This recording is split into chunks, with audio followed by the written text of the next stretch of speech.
Thank you everyone for joining us today. We have Matt Sommer, who is with us. He's the former senior technology architect for Tesla, Case alum, and we also have Nicholas Kernan, who is a Case Western Reserve University student pursuing his BS in computer science. If you have any questions, we're going to ask that you please put those in the chat, and Nicholas will help answer those and feed them over to Matt. But with that, I'll hand it over to Nicholas to take it from here. Hi, I'm Nick.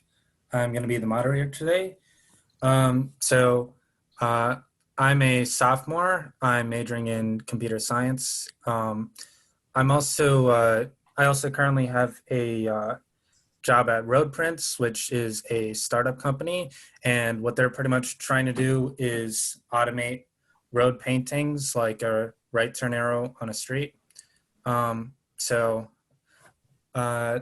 If you have any questions, just put them in the chat and I'll read them. I'll ask you if you would like to unmute yourself and read it yourself. Otherwise, I'll read it out loud. So my first question is just going to be, could you introduce yourself and tell us where you are today and how you got there? Sure. Yeah. So hello, everyone. My name is Matt Sommer. I'm a Case alumni. I graduated in 2007 with a mechanical engineering degree. I am currently living in California, and I am currently working for a pharmaceutical research, clinical research company called Veale Biosciences, where we provide clinical research services and technology for clinical research and therapeutics. I was formerly at Tesla, worked at GoPro. I've worked in, I think I'm up to about 8 or 9 startups now. Wow. So I have quite a lot of startup experience, and absolutely love it. Love the challenge, work too many hours. So it's a brief overview of me.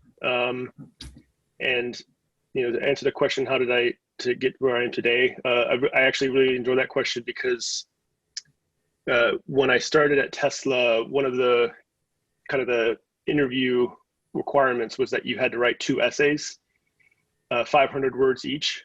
And at the time, I think when I joined, I was about employee 800. And supposedly Elon would read most of them, or at least peruse them. And so you would have to submit these essays, and with the foreknowledge that Elon might be reading it. I know for a fact that early on in the company, he would read all of them, and even comment on them. But one of the questions was, how did you get to where you are today? And I absolutely love that question because it's broad, but it really makes you think back on kind of the steps that got you to the moment you're in at that time. And I have to say, without a doubt, I got here today, from just, working hard and just striving to just do better. A big part of that was actually getting in at Case. I was actually waitlisted at Case. I grew up in a small town in Ohio, was waitlisted at Case, and I didn't really have a lot of other options with going to college.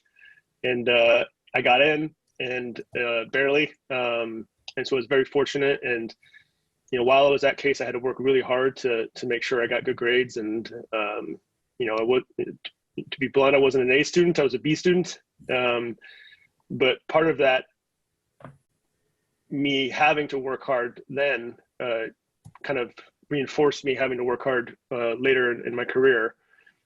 And, just from, trying to do my best and working hard and putting in the hours and caring about my work has got me to where I am today. Okay. So it looks like we have a question from Igor. Sorry if I pronounced that. Okay. He asked for me to read the question. So Igor says, "Hi, Matt, super cool background. Are you originally from the West Coast, or did you move there after graduating? Do you think you got the opportunities that you had because of being on the West Coast? Great question. I'm actually originally from Ohio. I grew up in Amish country on a farm in Worcester, Ohio. I went to Case, obviously, and then after I graduated, I moved to California. When I was at Case, I was fortunate enough to get an internship, a summer internship in Los Angeles, and that was the first time I had ever been to California, and fell in love with it and moved out here. So I've been out here for about 11 years now. I would say definitely it's definitely part of, being out here in California. It has quite a large, state GDP. There are a lot of opportunities out here just because of the sheer size of the state. And especially there's just a lot of people out here who are, really, really passionate about the startup world. That being said, I think there's opportunities everywhere, and it doesn't really matter where you are, because especially nowadays with the pace at which technology is growing, and the fact that we can have these sessions with each other no matter where people are. I think I have friends from even in Pakistan that are joining this session. So I don't think you have to, like, where you are is not going to dictate like opportunity. It definitely helps. But I think it's more of like, what opportunity you make for yourself is really more important. Mm-hmm. So we don't have any further questions in the chat right now. So I'll just take a moment to mention that you can post your LinkedIn profile in the chat if you want to make connections with other people. I posted mine. Hold on. Okay, so a question popped up just now. It's from Robert. Would you like to read the question yourself? Yeah, so Matt, I was going to say you were at Tesla at an exciting time, but when isn't it exciting there, right? Oh my God. Yeah. My wife is screaming that we sold their stock like 3 months ago. Isn't that unbelievable? It is unbelievable.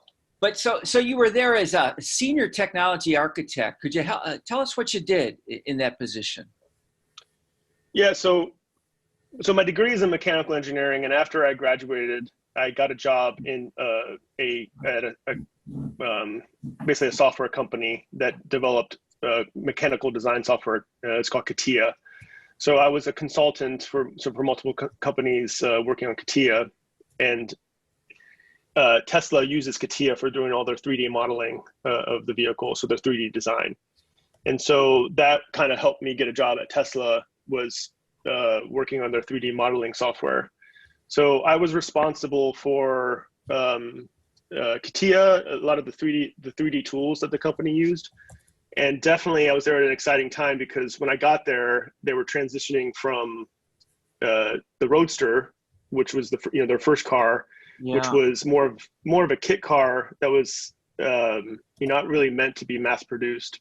So when I got there, I kind of helped build a lot of the internal tools to help them transition from kind of the smaller production run of vehicles to the large volume Model S.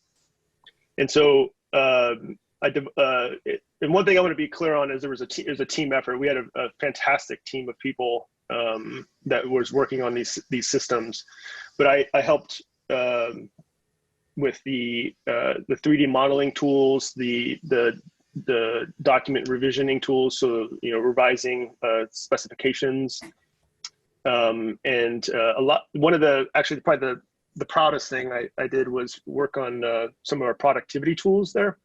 And that's when I started transitioning out of the mechanical world into productivity and just internal operations, business operations.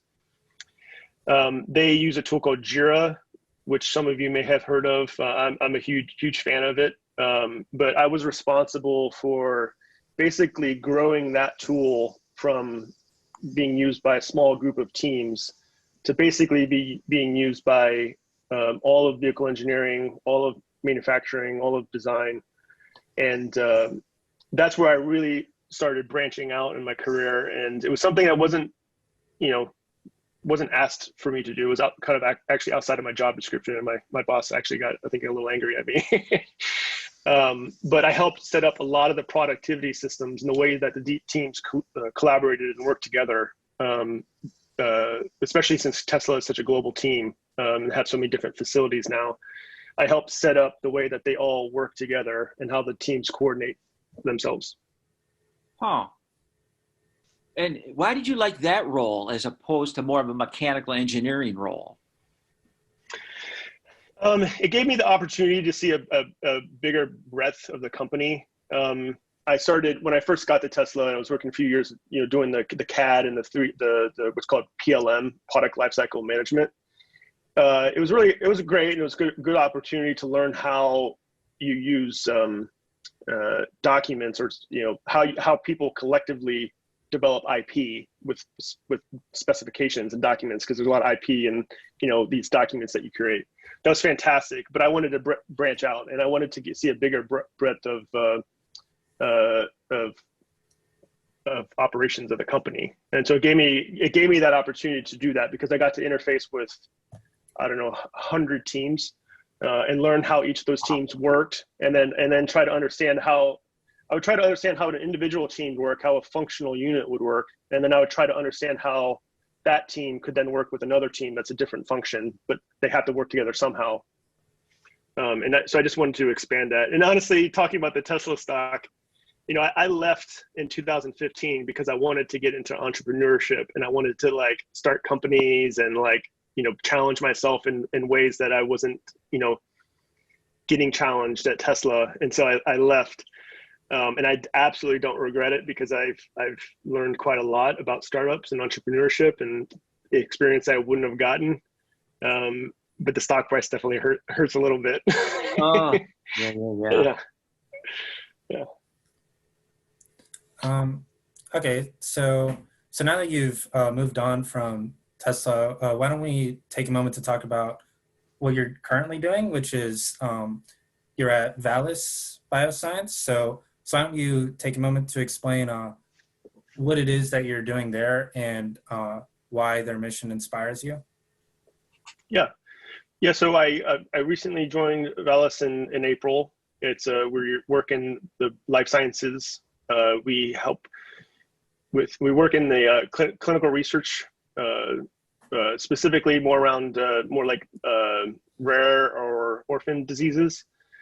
We kind of have two groups of the company. We're a small startup, but we kind of have two kind of main areas that we're focusing on. One is like clinical services. So we help pharmaceutical companies with performing drug trials. So like we're working on a phase 3 trial right now for a disease called Canavan's disease, which is a congenital disorder. And so we're helping that group with their study and defining the study. And I'm pretty new to the life sciences world, but so that we have scientists that are working on that. Where I come in is we also provide software for operating these trials. And this actually kind of relates to my experience at Tesla with like data and managing large amounts of data. We help with collecting information from patients and from, what's called clinical outcome assessments. So we help, we're building software tools like a iPad app and a web app where we collect data on like how a patient might be feeling or different what are called assessments or scales to measure whether they're improving or not. And so my title is Director of Technology. I'm responsible for all of our technology from our iPad app, our web app, our servers, all of our IT department. Yeah, so I mean, it's kind of a new thing for me. I didn't really expect to kind of get into this world, but I'm absolutely loving it. There's a huge, I'm anticipating a very huge shift in that world with technology, especially with the pandemic going on right now. A lot of studies had to be halted or they had to adjust to deal with remote assessments. So previously, before the pandemic, a patient would go into a hospital or some facility to do these assessments. But now with the pandemic, they can't do that. They can't interact with each other. So one of the big things that we're doing is facilitating remote assessments. So we're using, teleconference tools to help connect a patient in their home with a specialist in their home. And one of the things we do is we have iPads that we provide to the patients that we ship to them with a tripod. And then we install our software on the iPad. And so then the patients can just put this up in their home and have a teleconferencing with the remote assessor. And for me, that's super cool that we're able to leverage technology to keep these studies going. But then we're also seeing even better results from it, because some of these patients would go into a facility and that can cause a change in their behavior, because it can be a little anxiety inducing if you're walking into a hospital. There's a certain way that your mind might think if you go into a facility like that. Whereas these people are in their home now, and they're in a setting that they're comfortable with, and all they have to do is put up an iPad, which they might already be comfortable with anyway, because they potentially have an iPad at home. So now they're much more in a relaxed setting, more comfortable, because they're in their environment that they're used to, and so we're seeing some pretty good results because of that. So I'm sorry to backtrack a little bit, but Badar had a question in the chat about your role at Tesla. So would you like to ask that yourself, or? Yeah, sure. Although it feels kind of awkward to go back to the previous topic, but anyways, it's okay. I'll do that. So I was just wondering, so because we at Case mostly use SolidWorks for our modeling simulation stuff, so did your work at Tesla involve what portion of it was just the mechanical design of it? What portion of it was simulation through CATIA, and what was it more the artistic side of the design? Were you even involved with the artistic aspect of it, or were you more on the engineering side of things? So I'm just curious how those roles divide in a design that is that complex and big, and Yeah. Actually, that was actually a big part of what my job was trying to figure out how to orchestrate all those different tools and analyses together, so that way the company as a whole could produce something very valuable. We definitely utilize different tools depending on the application. So SolidWorks is a great tool. I love it. It's awesome, but it's limited. It can only, you're gonna hit a ceiling depending on what you're trying to do. Very rarely, maybe nowadays you can do this, but back then you couldn't put an entire vehicle in SolidWorks. It'd be difficult. There's ways you can try to optimize, and there's workarounds and things you can do, but at the end of the day, it's not really worth it. And that's where a tool like CATIA comes in, where CATIA has these bigger breadth of capabilities. A big part of them are the simulations. So CATIA internally has some great simulation tools that you can add on to it, but then also exporting data to simulate in other tools, and then re-importing was always a big part of it. And the original Roadster was done in SolidWorks, and then we had a pretty big transition in the company from to a lot of people using SolidWorks to having to use this new tool, and that's partly where I came in as well. And there are, on the artistic side, the design side, there are some very specialized tools that are specifically made for doing what's called Class A surfacing on a car. So it's the very high-end surface design work. That's where CATIA is very good at it, but there's also some other tools that are better. So that was part of my job, was just how do we get all these tools coordinating with each other? How do you get a good data flow all the way from an initial sketch all the way to a vehicle being manufactured? It's basically all about moving data and keeping the data flowing freely and in a clean and organized way. Yeah, and I see now that actually they're both owned by the same company, Dassault Systems. So maybe that has part of it to do with why SolidWorks is not able to do stuff that CATIA is, because they probably don't want to, hurt the other. Yeah, absolutely. I mean, that's a good thing, because there needs to be tools that are, CATIA is complex and it has a lot of bells and whistles, and it can be very daunting for a lot of people. And so having a tool like SolidWorks is really nice, and it's a lot cheaper. So we would try to be careful about we would never allow SolidWorks to be used for the actual modeling of the car, the main car, because it's too hard to integrate. But for things like tooling and one-off items, we would promote using SolidWorks, because the licenses are cheaper, and we don't need an expensive high-end license to design a small tooling in manufacturing. So it has its place, and I like it. It's just meant for certain size of design or company. Sounds good. Thank you. Okay, yep. So now we have a question in the chat from India. I'll give you a moment if you would like to unmute yourself. Can you hear me? Yeah. Hi. So you mentioned that you were a serial entrepreneur. In my experience, starting one company is really hard at times. So was starting your second, third company, etc., did the process get easier? What did the exit process look like, if there was one, when moving from one company to the other? So essentially, just what did that process look like? Yeah, I mean, it's I would say it's definitely hard, and it's getting easier and easier. I think the first company that I really started trying to do something with was probably like 2003, 2004, something like that. But I'm learning that it's getting easier and easier. And what really excites me currently about specifically working with Veale is that all the experience, all the hard times that I had 6-7 years ago have really enabled me now to be highly productive and highly efficient in my work with Veale. And what I'm learning is that each time that I've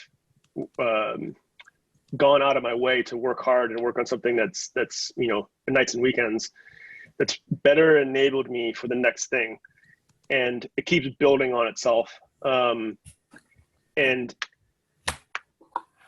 I look back at the time, when I look back and I see how hard it was before and how little I knew. I look back, and that's why I'm laughing, because I think about 7 or 8 years ago when I was kind of fumbling around in the dark trying to figure out what to do, and but just trying it, right? Like, it was one of those things where, in a way, that you're not, it's hard, and that it's you don't necessarily know what you're doing, but that's the point of it, and that's what you're doing, is you're figuring it out.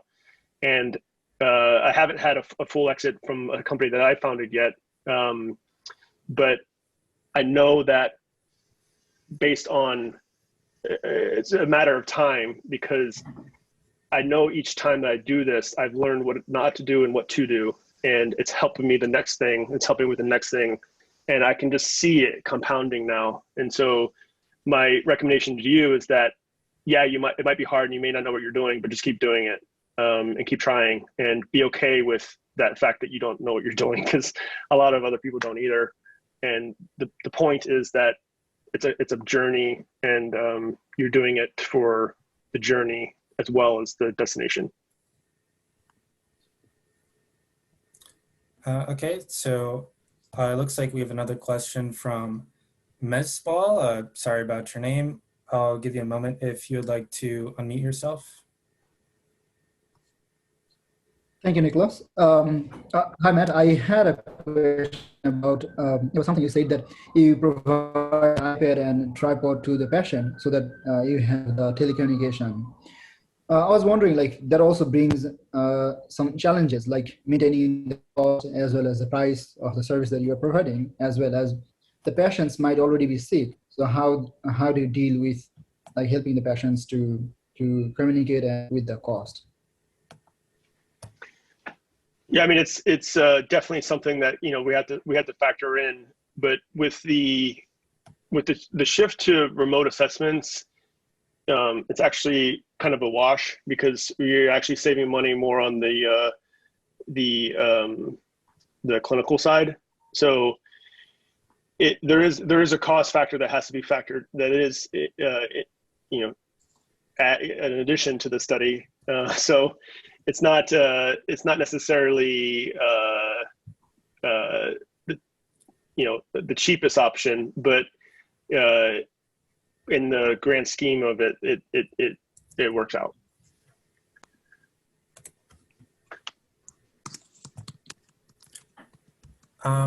Okay, so sticking with the Veale's topic, so why don't we talk about, so first of all, I'd like to know, like, when was it started, and like, where was it when it started, and where is it now? Yeah, really good question. Yeah, I think they're approximately about 2 years old, and I came in at an interesting time. Part of the reason for me coming in is to actually help get them. We're right on the edge of kind of. I try not to be too boisterous here, but like, you know, popping. We're cash flow positive. We haven't raised money yet. We have recurring revenue. We're in a really good situation right now. I came in as a technologist. I'm the head technologist now in the company, and I'm helping kind of transition us from kind of the early initial customers where we're, you know, very targeted to focusing on individual customers and transitioning to building our tools and our systems so that we can scale appropriately. And that's a big part of what I did at Tesla, was just to help us go from, you know, you're building the one-off roadsters to mass production of a vehicle. And so Veale, that's part of what I'm doing and coming in as a, you know, very early employee. Mm-hmm.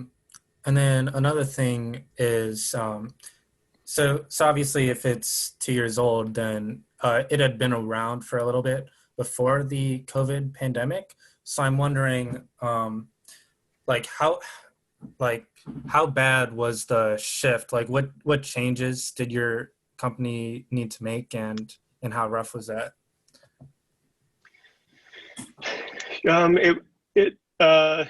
Internally for us, we were predominantly a remote company. So internally, there wasn't a lot of shift, but for our customers, there was a very big shift. And it's kind of like, you know, I mean, there's been a lot of churn in the industry because of this. And a lot of people were just not anticipating something like this.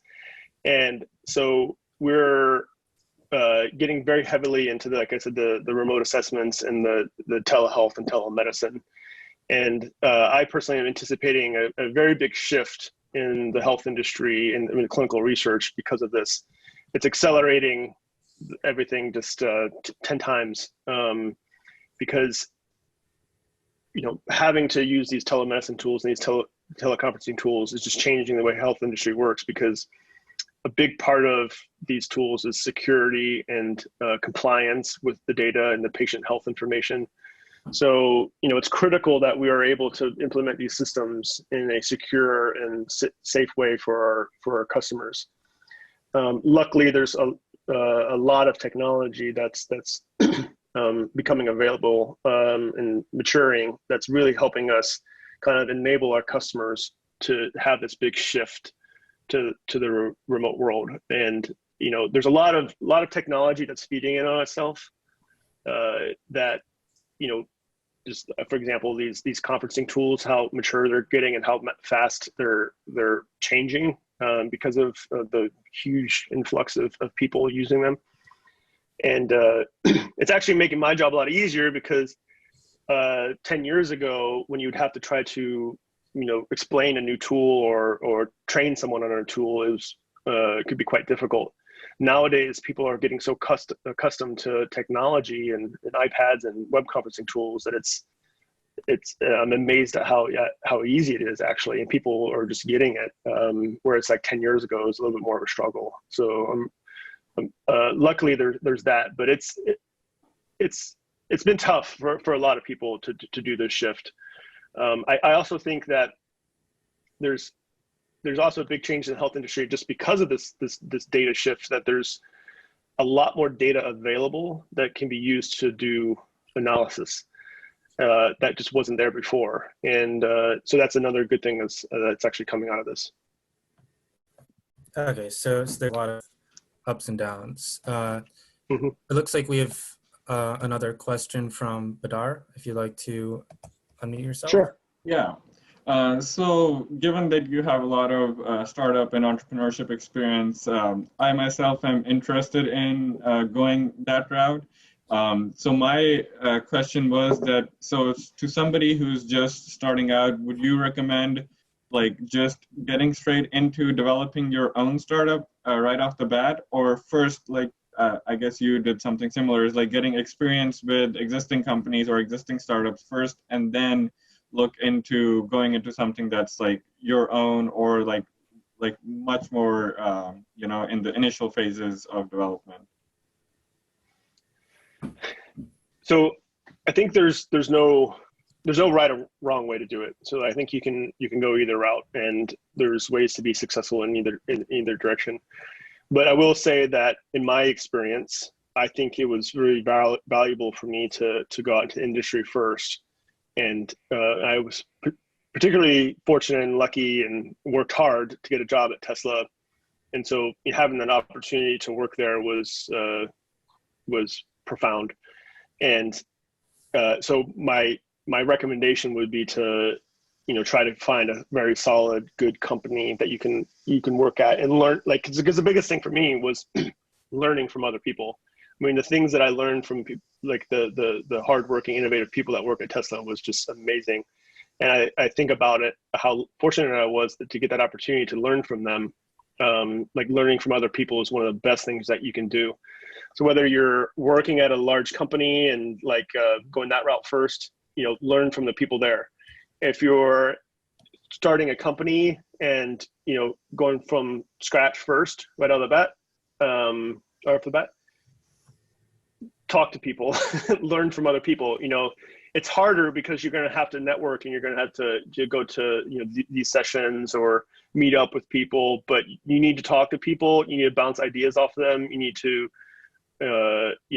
learn from other people. So either what route you go, the key thing is talk to people and learn from other people, because someone else is probably has some really good, useful information that's going to save you a ton of time or help you make a wise decision. So either way, go that route. But one thing I would say that, and it's helped me, and this is probably the hard part and the not so fun part. I've almost always had some side job or side project. So even when I was at Tesla,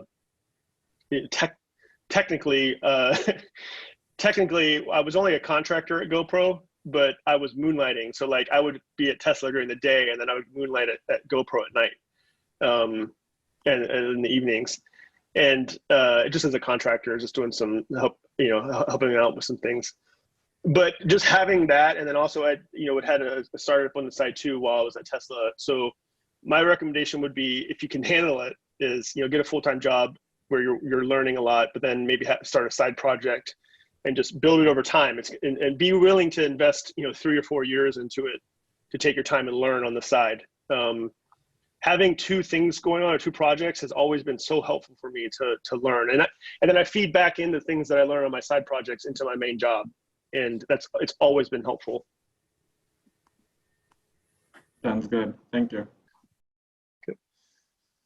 Yeah, so before you started talking about the whole like doing a main job and a side project thing, you were also stressing the importance of networking. So I was wondering if you had like a specific example of that, where it was like, because I talked to this guy on this day, I got this opportunity, which led to a bunch of stuff. Yeah, I mean, that's how I got a job at Veale right now, actually. I was working at this company called Phoenix Payments, which just raised $100 million. So I was working there, and my coworker said, "Hey, my cousin needs some advice on some technology things. Would you be willing to get coffee with them?" So I got coffee with him, and we ended up chatting for, I think, 3 or 4 hours, and helped him with some technology questions and things. And I ended up helping him on the side as a side project for free, just helping him build a little app that he could show for some demos and for some conferences. Did it completely free. I probably put about 80 or 100 hours into that. That was about 3 years ago.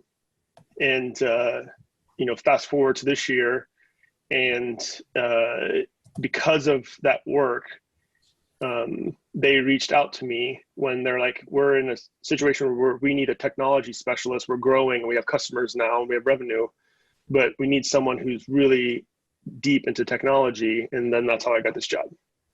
So if I hadn't, maybe I would have it stumbled into me somehow anyway, but because I did that coffee meetup, and because I did some of that free side work, just to, honestly, it was more for fun. It got me this job. So we have a question in the chat from Dree. I'll give you a few seconds if you'd like to unmute yourself. Sure, thank you. And thank you, Matt, for speaking today. I'm a law and business student at Case, so I'm not sure if you can speak about this or not, but from a legal standpoint, were there any hurdles or regulatory roadblocks that the startups you've worked at have encountered, or, before COVID or even after, with the new health regulations and things like that? I don't want to get into any specifics, but definitely. I personally, I've tended to work in like very high tech or like highly regulated industries. I'm not sure why, because they're particularly difficult. But there's always that is a huge thing, and I personally, it's an area that I would like to work on myself. Because my background is more technology and yes, IT and servers and programming and things like that. And I think one of the areas I need to get better at is just understanding the legal and contractual obligations that we have. It's a job in its own, honestly. And so what I've learned, though, is, going back into the network thing, is that it's so important to network with people that are not necessarily in your lane. So networking with people like you who have experience or are studying it and working hard on it, because you, as an entrepreneur, you can't do everything. You're gonna want to try to, and part of the fun is the learning, and so you're gonna want to try to do all these different things and learn, but definitely try to lean on people and other resources to help you in those areas. And one of the big ones for us, for that it's helped me, that's relatively new methodologies, is these online legal services companies, like LegalZoom, or I've used UpCounsel quite a bit.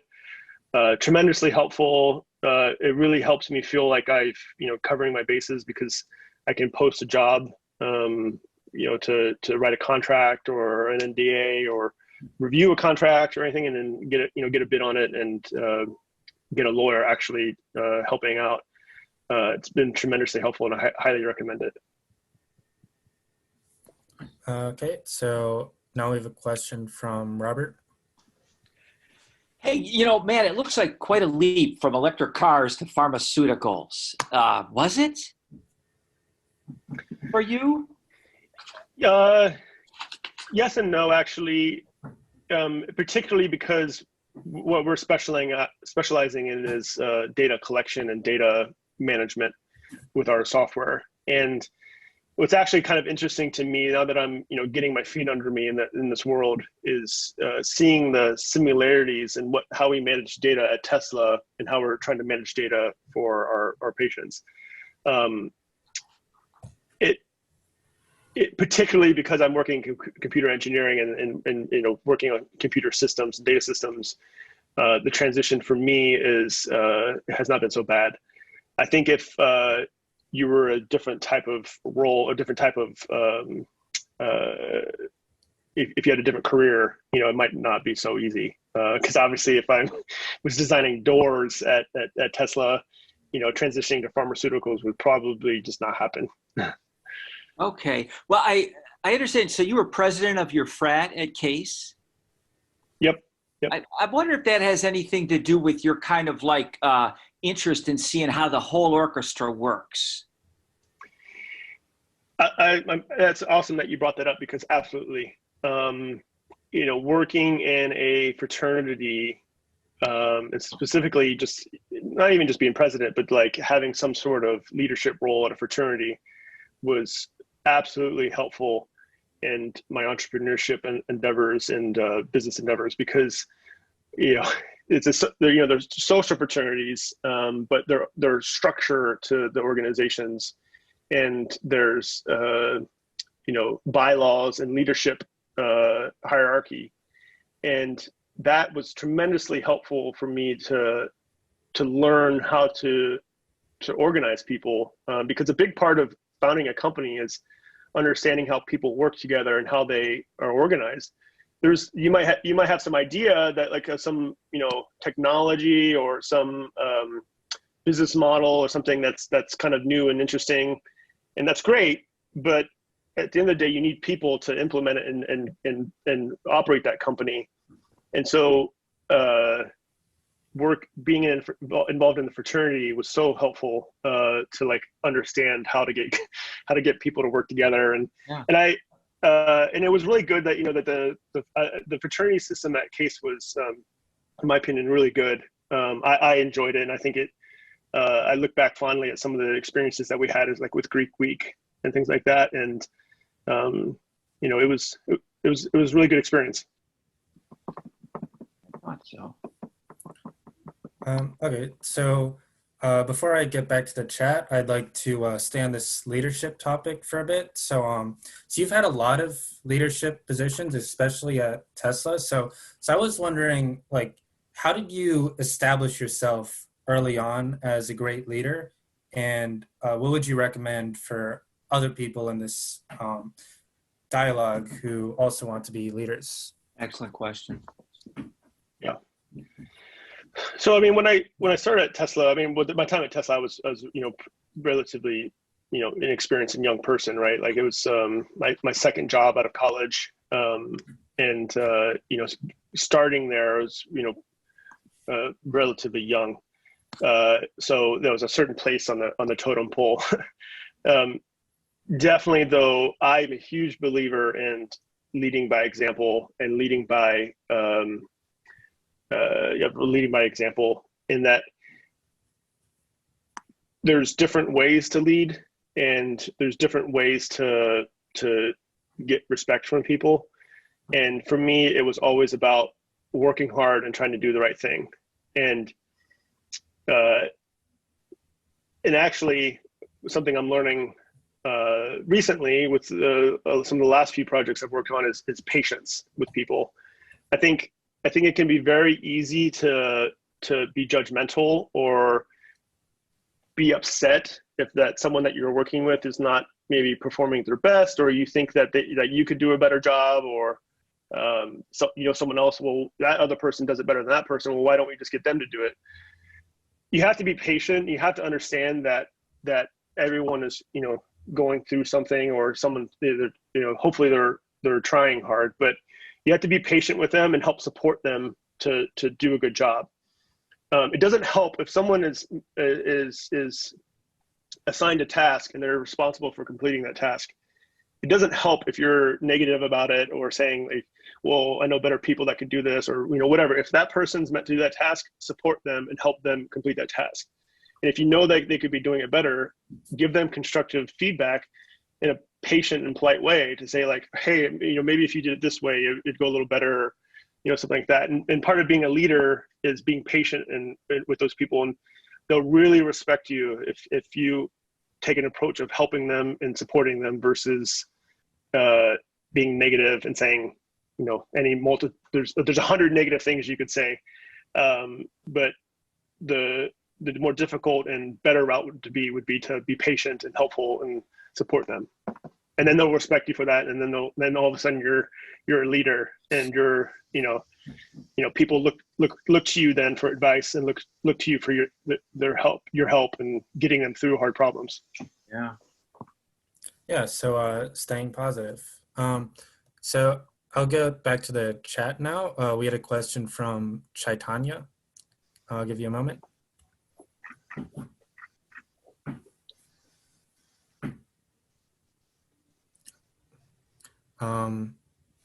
Okay, I guess I'll read it myself. Couple questions on Veale, RWE outcomes and its use in getting therapies approved and reimbursed.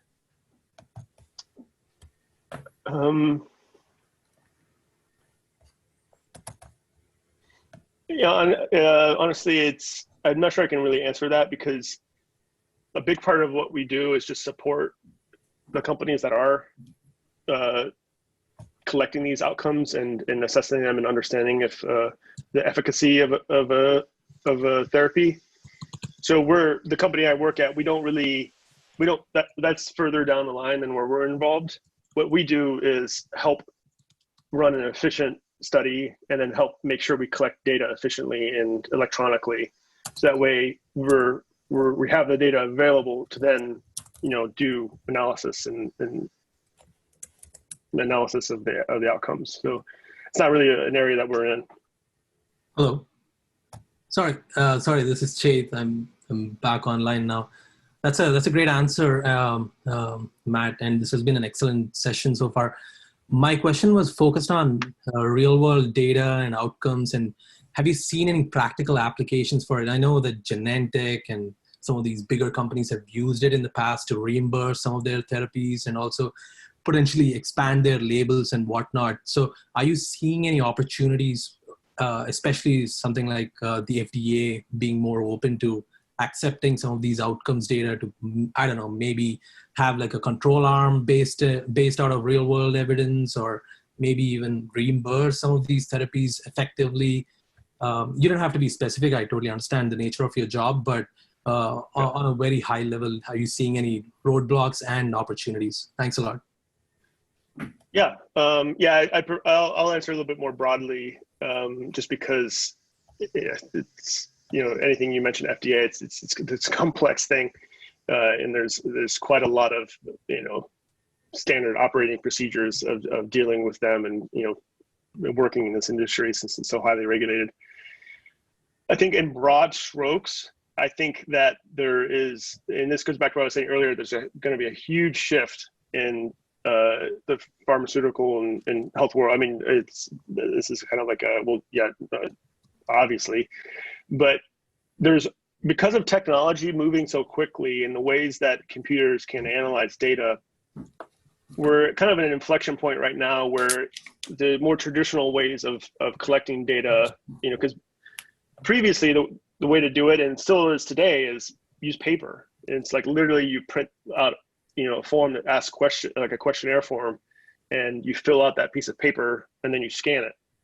A lot of research is done that way, and because of the way that's done, it's made on paper, and it's made to be a simple form because humans know how to do that. It's very simple to have a piece of paper, you read it, and then you write something down, and then that's it. So I think there's going to be a very big shift in the way that data is collected.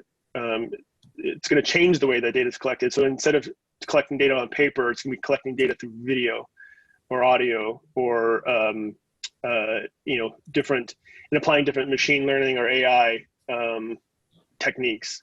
And I don't talk about it too much, but we are getting into that world. So we're partnering with a few organizations to get into the AI world, because it's about to be very big. It already is, but it's going to get even bigger. So I can't answer the question directly, but other than saying that, with the speed that technology is improving, the whole industry is going to look completely different in 10 years. Great, thank you. Just a small question, and I promise this is the last one. Are you seeing any backlash or friction from physicians and or patients? Because for the longest time, healthcare has been, very slow in adopting some of these really cool technologies. And thanks to folks like you, you're introducing it to us. So are you seeing any friction from the medical community and or from the patients? Not really, actually. I mean, it's kind of amazing. That's part of the reason why I think everything is going at ultra speed right now, is that there's kind of this understanding that, we're in a pandemic and that there's, a certain allowance with everyone that, we need to kind of change the way that we're working, and that the old way is gone.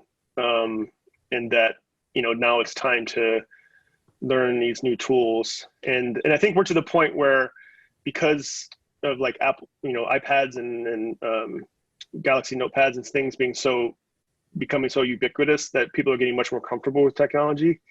So it hasn't been that bad, actually. I mean, there's been some hiccups, but it's, normal, nothing that's like too bad. But because of this kind of feeling that, all right, we all need to work together to like get through this, and we still need to be able to do our jobs. And I'm very lucky and fortunate to work in a technology industry where I'm employed, but we all need to shift to this environment, because if we want to be able to have work, then it has to happen. So it's been it's unfortunate the way this is happening, but the shift is amazing, and how fast there's just a global shift to this new reality. Okay, so I'm glad that the chat is very active, but it looks like we're only going to have time for one more question, which is going to be from Miles. I'll give you a moment if you'd like to ask it yourself. Sure. Hi. So I was just wondering why you decided to leave the previous companies you worked for. You mentioned that you left Tesla to work in more entrepreneurship, but I was just wondering why you also left other startups. Yeah, so you talk about that. That would be great. Thank you. Yeah, really good question. They've all had different reasons. Some I look back and with hindsight think that it was one of the better decisions I made. Others I wish I would have maybe stuck out a little longer, and wish I had maybe taken a break and then gone back. But I left Tesla because I think I joined there was about employee like 750 or 800, something along those lines. And then when I left, it was 15,000 people. And I don't know what they're at now. It's probably like 60,000, 80,000, something like that.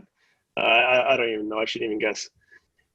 But I left part of the reason because it's like it started growing, and the initiative was to scale, right, and to build more cars to help with the transition to electric vehicles, which I fully support, and I love that. It's just I didn't want to be focus on one area of the company. I wanted to get more breadth of experience in somewhere else. So that's why I left.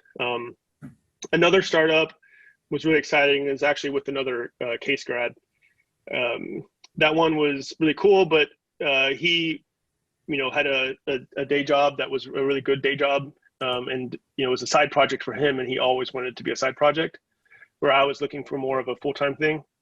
And that's something that I personally have dealt with that a lot, because it's hard to found a startup if you're also having to have a day job to pay your bills. And some people they don't want to necessarily do the full startup where you're trying to raise money and go the all in. And so that was another reason why I left one of those, is just because I wanted to go all in and do it full bore, and the other person didn't, and that's totally fine. No ill will, but that's just the way it was. And so I decided to leave because it was just our ambitions didn't align, and it was unfortunate, but it happens. And yeah, and then the other ones are just various reasons, and just trying to find where I was happy and fit well, and I just keep going. And I really enjoy what I'm doing now, and I think because I enjoy it because I worked so hard on those other startups, that it makes the job now a lot easier because I know what I'm doing and I know what to do, and it feels good. Mm-hmm. Yeah, so thank you for taking the time to speak to everyone today. You gave some really great advice. So now I'll give the floor back to Mr. D'Arglimo. Thank you, Nicholas and Matt, for hosting today's session. I really appreciate the opportunity to have you come talk back in your alma mater. Just a little bit of housekeeping. We do have a couple events next week. Forrest Faison, who's the former Surgeon General of the U.S. Navy, and he's also the Chief Healthcare Strategy Officer for Cleveland State University. He's going to talk on September 15th at 1 p.m. And then on September 16th from 4 to 5 p.m., we have Karen Spilzewski from Riverbest Venture Partners talking. Then on September 17th, we have the author of The Startup Community Way, Ian Hathaway, who's the Senior Executive Director of Techstars, talking at 10 a.m. So we have more events upcoming. If you just check the chat, I posted the link for registration for those. And thank you so much for joining us today, and have a great rest of your week.